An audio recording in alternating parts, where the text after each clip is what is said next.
مسند احمد کی حدیث ہے، نبی صلی اللہ علیہ وسلم نے فرمایا من شہد ان لا الہ الا اللہ مخلصا من قلبہ دخل الجنہ، جس شخص نے بھی خلوص دل سے یہ گواہی دی کہ اللہ کے سوا کوئی اور معبود برحق نہیں ہے تو وہ جنت میں داخل ہوگا۔ بڑی ہی موٹیویٹ کرنے والی حدیث، اور اکثر ہم جب اس حدیث کو سنتے ہیں تو فوراً ہماری آنکھوں کے سامنے ہماری جنت کے سرٹیفکیٹ گھومنا شروع ہو جاتے ہیں، کیونکہ ہم میں سے جو بھی مسلمان ہیں وہ اس کے اسلام میں آنے کی جو پہلی شرط ہے وہ یہی ہے،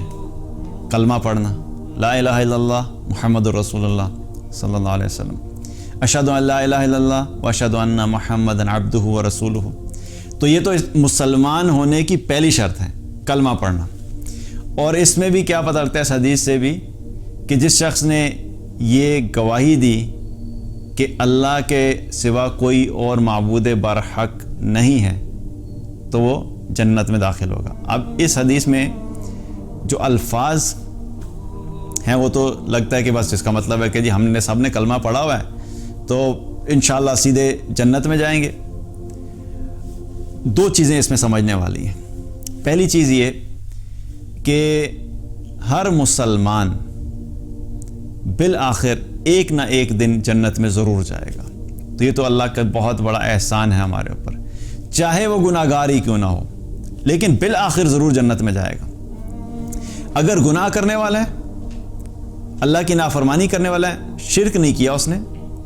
ہے مسلمان لیکن شرک نہیں کیا، یہ بڑی امپورٹنٹ چیز ہے، اس کی زندگی ایسی گزری جو شرک سے پاک تھی، لیکن اس کے علاوہ اس نے اپنی زندگی میں بڑے گناہ کیے، شراب پیتا رہا، چوری کی، زنا کیا، لوگوں کا مال کھایا، جو بھی بڑے گناہ ہیں، بڑے بڑے گناہ، اور اسی حال میں بغیر توبہ کے دنیا سے چلا گیا، تو اپنے ان گناہوں کی سزا اس کو ملے گی، ان گناہوں کی وجہ سے وہ جہنم میں جائے گا، اور جب اس کی سزا پوری ہو جائے گی تو پھر اللہ سبحانہ تعالیٰ اس کو ایک نہ ایک دن جہنم سے نکال کے جنت میں بھیج دیں گے، کیونکہ تھا وہ مسلمان۔ تو اس کلمے کا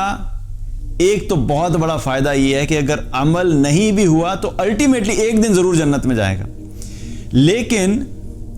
یہ چیز کہ یہ سمجھنا کہ نہیں صرف میں نے اب کلمہ پڑھا ہے اور میں نیک اعمال نہیں کروں گا اور میں گناہ کروں گا تو مرنے کے بعد سیدھا جنت میں جاؤں گا، تو یہ چیز اپنے ذہنوں سے میں نکال دینی چاہیے۔ دوسری بات کیا ہے،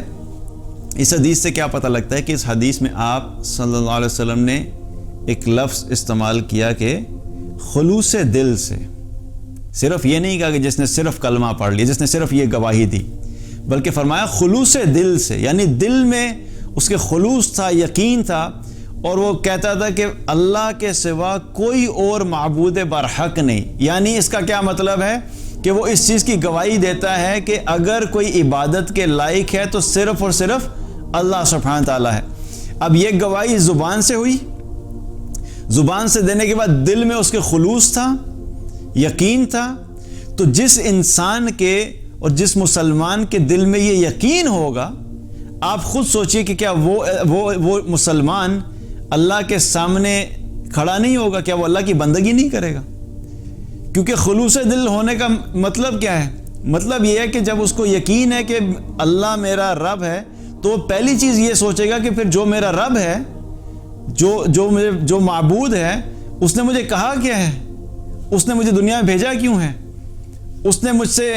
کیا کرنے کا حکم دیا ہے، اس نے مجھے کن چیزوں سے رکنے کا حکم دیا ہے۔ تو جس کے دل میں یہ یقین ہوگا تو پھر اس کی زندگی میں اطاعت بھی ہوگی۔ اور اگر دل میں یقین نہیں ہے اور خلوص نہیں، اور صرف زبان سے صرف لا الہ الا اللہ، لا الہ الا اللہ، لا الہ الا اللہ چلے جا رہا ہے، تو یہ ذکر کے اعتبار سے اس کا اجر تو مل جائے گا، لیکن اگر دل میں خلوص نہیں ہے اور یقین نہیں ہے تو آپ کی زندگی میں اس کا اثر نظر نہیں آئے گا۔ اسی لیے خلوص دل سے پڑھنے کا مطلب کیا ہے کہ جب انسان کے دل میں یقین ہوتا ہے تو پھر اس انسان کی زندگی میں اللہ کی عبادت نظر آتی ہے، وہ پتہ لگتا ہے کہ اس شخص نے واقعی یہ گواہی دی ہے کہ اللہ کے سوا کوئی معبود نہیں۔ پھر جب نماز کا وقت ہوتا ہے تو وہ نماز پڑھتا ہے، جب اس کو سچ بولنے کا کہا جاتا ہے تو وہ سچ بولتا ہے، جب اس سے جھوٹ سے رکنے کا کہا جاتا ہے تو جھوٹ سے رکتا ہے، جب اس کو پردہ کرنے کا کہا جاتا ہے تو پردہ کرتی ہے، جب اس کو گالیوں سے بچنے کا کہا جاتا ہے تو گالیوں سے بچتا ہے، جب اس کو شراب سے بچنے کا کہا جاتا ہے تو شراب سے بچتا ہے، جب اس کو زنا سے بچنے کا کہا جاتا ہے تو زنا سے بچتا ہے، کیونکہ سارے احکامات کہاں سے آ رہے ہیں؟ اللہ سبحانہ تعالیٰ کی طرف سے۔ جتنی بھی یہ احکامات ہیں یہ کس نے دیے؟ اللہ نے دیے ہیں کہ کیا کرنا ہے اور کیا نہیں کرنا۔ اور جب دل میں خلوص ہوگا اور خلوص دل سے اس چیز کی گواہی دی ہوگی تو پھر انسان ان ساری چیزوں کو اپنی زندگی میں عمل بھی کرے گا کہ میں نے جب اللہ کو اپنا معبود مانا ہے تو پھر میں نے اللہ کی بھی ماننی ہے، اور پھر وہ اللہ کی ہر بات کو ماننے کی کوشش کرے گا کیونکہ اس کے دل میں یقین ہوگا۔ تو کیا ہے کہ اس کلمے کا سب سے بڑا فائدہ یہ ہے کہ ایک نہ ایک دن تو ضرور جنت میں داخل ہوگا، اور دوسری چیز کیا ہے کہ خلوص دل سے جب ہم اس کلمے کو پڑھیں گے تو ہماری زندگی میں اللہ کی اطاعت آئے گی، اور اللہ کی اطاعت بھی جو ہے ہمارے لیے آخرت میں نجات کا ذریعہ بھی بنے گی اور ہمارے لیے جنت میں جانے کا سبب بھی بنے گی۔